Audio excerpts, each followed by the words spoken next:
Welcome back to my channel.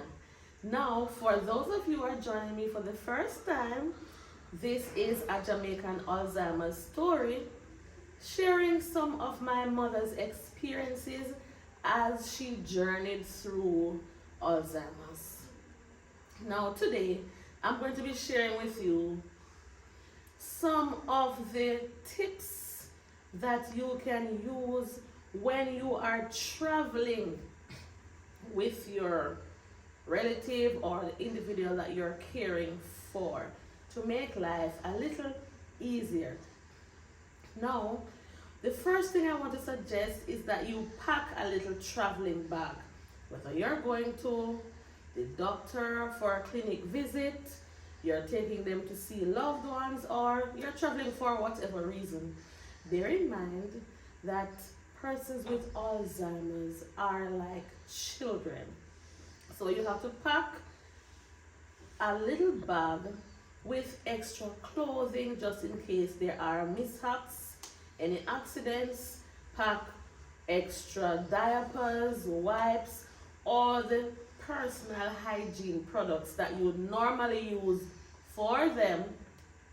It is very important that you carry that with you wherever you're going, even if you're just going out for an hour or so. Any accident can take place. So travel with extra clothing. Secondly, travel with food. Now, normally, persons with Alzheimer's, sometimes they don't like to eat, sometimes they have various eating patterns or special foods.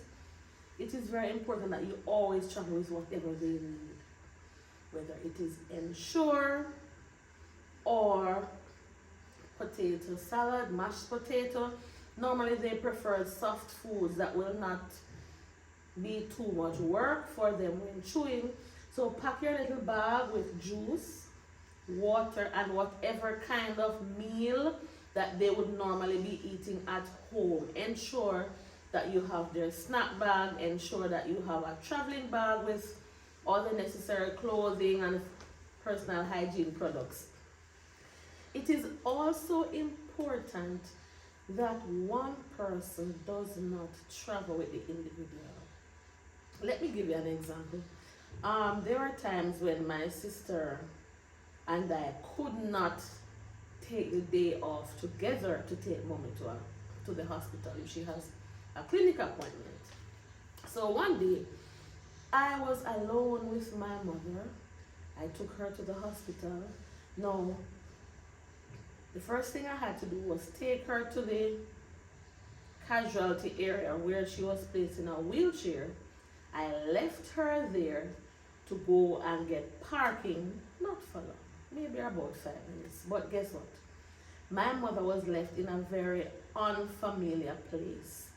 And the fact that she did not see me around, she panicked and she thought that I was lost or she was lost, and so she started crying for help.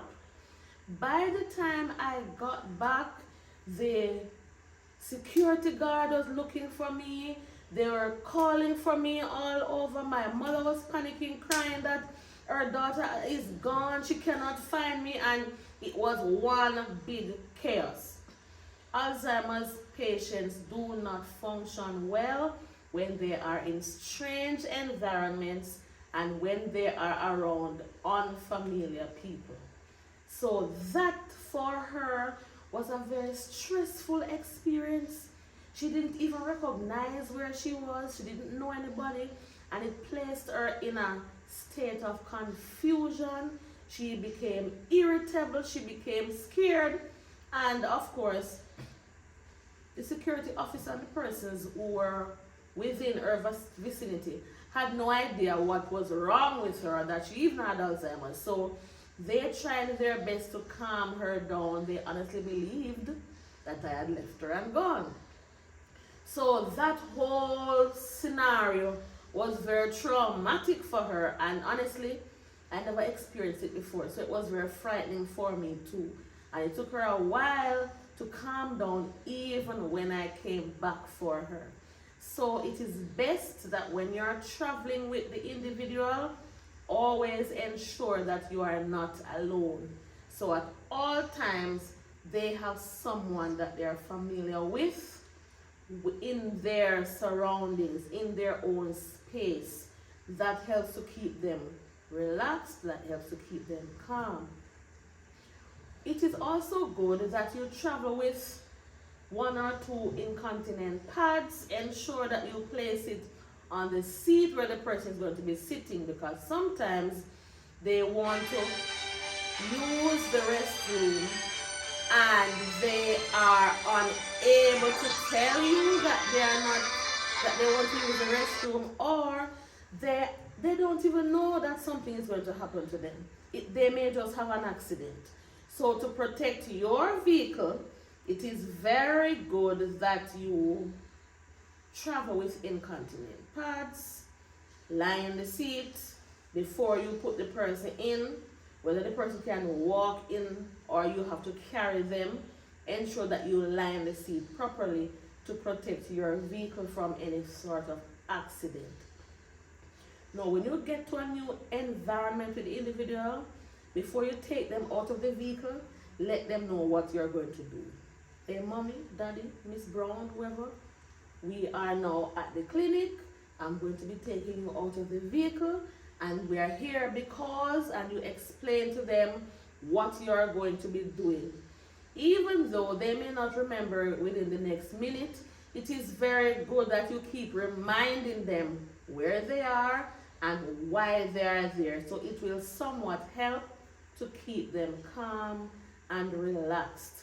If you know the person gets relaxed when they listen to music, maybe you can play some music on your phone since they're in a new environment.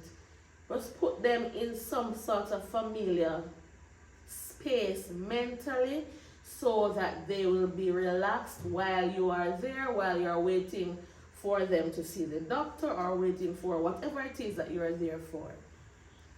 Always remember that persons with Alzheimer's require your patience, your 100% patience. Patience is very important when caring for individuals with Alzheimer's, and I hope that as you continue to care for your relatives, your parents, your loved ones, that you will continue to exercise the patience that they need as you care for them. And I want to applaud all of you who are giving of your time, especially to care for your own parents. I know it is very challenging, and as we go into the Christmas season, you're going to be going around to maybe family and friends. Persons are going to be coming over to your home. Ensure that you brief those persons on how to relate to them. Some of them cannot tolerate noise. You have to be very alert to all of these things and ensure that you always place your loved ones in situations where they are comfortable, and that will help to keep them calm and relaxed. Thank you so much for listening. Please remember, as you watch, to like, share, and subscribe, and I hope to see you again very soon.